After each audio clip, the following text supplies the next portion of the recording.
माझ्या प्रियांनो, कसे आहात? छान आहात का? आनंदात आहात का? या सकाळच्या वेळी परमेश्वर तुम्हाला आशीर्वादित वेळ देत आहे आणि तुम्हाला आशीर्वाद देत आहे. जिथे जिथे आशीर्वाद मिळायचे तिथे सर्वांनी मला सोडून दिले. मी पूर्णपणे एकटाच उभा आहे. परमेश्वराने मला सोडून दिले असं वाटते का? अशा विचाराने तुम्ही उभे आहात का? कधी होतं? परमेश्वराने मला विसरलाय का? मला सोडून दिले का? असं वाटावं इतपत काही घटना घडतात तेव्हा मनात असं विचार येतो. अशा परिस्थितीत तुम्ही उभे असू शकता. परमेश्वर सुद्धा मला सोडून दिले असं म्हणत. पण नाही, परमेश्वर काय म्हणतोय माहितीये का? यशाया 54 अध्याय 7 वचन. मी तुला थोड्या वेळासाठी सोडले.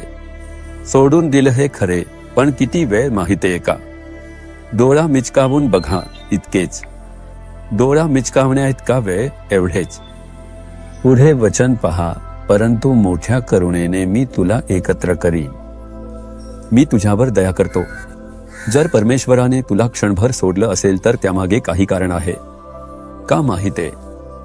कदाचित आपण केलेल्या चुकीमुळे आपल्याला त्याच्याकडे वळवण्यासाठी, आपण परमेश्वरापासून दूर गेल्यामुळे थोड थांबून पुन्हा त्याच्याकडे वळून पाहण्यासाठी, आपण आपले मार्ग सुधारावेत म्हणून देव कधी कधी आपल्याला क्षणभर सोडतो. तेव्हाच सगळं हातातून गेल्यासारखं वाटतं. काहीच घडत नाही आणि वाटतं देवाने आपल्याला सोडलंय. मग आपण देवाला शोधायला लागतो. आपण कुठे चुकलो, असं का घडते याचा विचार करायला लागता. ते दुरुस्त केल्यावर परमेश्वर तुम्हाला पुन्हा सर्व काही एकत्र करेल. म्हणूनच हे फक्त क्षणिक येणारी एक समस्या आहे, एवढंच. आज तू ज्या संघर्षांना आणि अडचणींना सामोरा जात आहेस ते सगळं लहान आहे. थोड्या वेळापुरतं ते सगळं निघून जाईल. ते क्षणिकच आहे. पण तुझ्यावर मी ठेवलेली दया, तुझ्यावर असलेलं माझं प्रेम खूप मोठं आहे. ती अतिशय खोल, हळवी दया आहे. मी तुला जवळ घेतल्यावर कधीच बाहेर ढकलणार नाही. तू पाप केलं किंवा मला दुःख दिलं म्हणून मी तुला सोडणार असं प्रभू म्हणणार नाही. तो म्हणतो, तू ये, मी तुझ्यावर दयाळू देव आहे. असा आपल्याला मिठीत घेणारा देव तो आहे. पेत्र पहा, त्याने प्रभूला नाकारलं, आदरही दाखवला नाही. प्रभू असं म्हणणारा तो, मला तो माहित नाही असं म्हणत येशूला नाकारलं एका परिस्थितीत. तेव्हा येशू त्याच्याकडे वळून पाहतो. मग कसं असेल? मी तुला नाकारलं, मला माहित नाही असं म्हणत या कठीण परिस्थितीत तू मला नाकारलास असं सांगताना, या परिस्थितीत तू मला नाकारलास असं म्हणताना प्रभू सोबत माझं असलेलं नाते तुटून गेलं, एवढंच. ते आठवलं की मन खूपच दुखावलं आणि तो रडला असं वचन सांगतं. मनात आलं, अरे बापरे, मी ही चूक करून बसलो. मी प्रभूला दुखी केलं, आता कसं पाहू असं म्हणाला.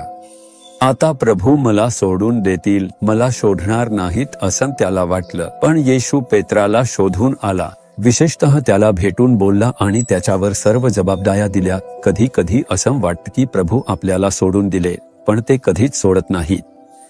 कधी कधी प्रभू हात सोडतात. आपण त्यांच्या वचनात राहून त्यांचा हात धरतो.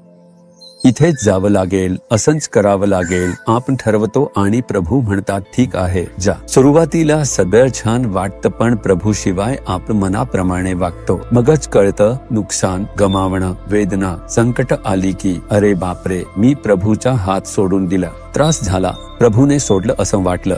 हे लक्षात येताच मनापासून पश्चात्ताप केल्यावर त्यांची दया आपल्याला पुन्हा जवळ घेते. अगदी तसंच आज प्रभू सांगत आहेत, प्रभूने मला विसरले का, मला सोडले का असं म्हणून तुम्ही चिंतेत उभे आहात.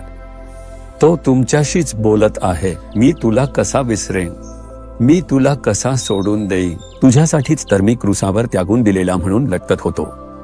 माझ्या देवा, तू मला का सोडलंस? ही समस्या, ही भावना, हे दुःख मी अनुभवावं म्हणूनच मी क्रूसावर सोडून दिलेला म्हणून लटकत होतो. तुझ्या मनातील जखम, वेदना मला माहिती आहे. तो म्हणतो, तू ये, मी तुझ्यासाठी दयाळूपणाने वाट पाहतो आहे. आज त्याच्या हातात या. प्रभू तुम्हाला आपल्या कुशीत घेतील. प्रभू क्षणभर तू मला सोडलंस, पण तुझी दया मोठी आहे. तू मला स्वीकारतोस, मला तुझ्या कुशीत ठेवतोस. मी स्वतःला तुझ्या संगतीत अर्पण करतो. तुझ्याशिवाय मला दिलासा किंवा मार्ग नाही. प्रभू, मी स्वतःला तुझ्या संगतीत समर्पित करतो. येशूच्या नावाने आमेन, आमेन.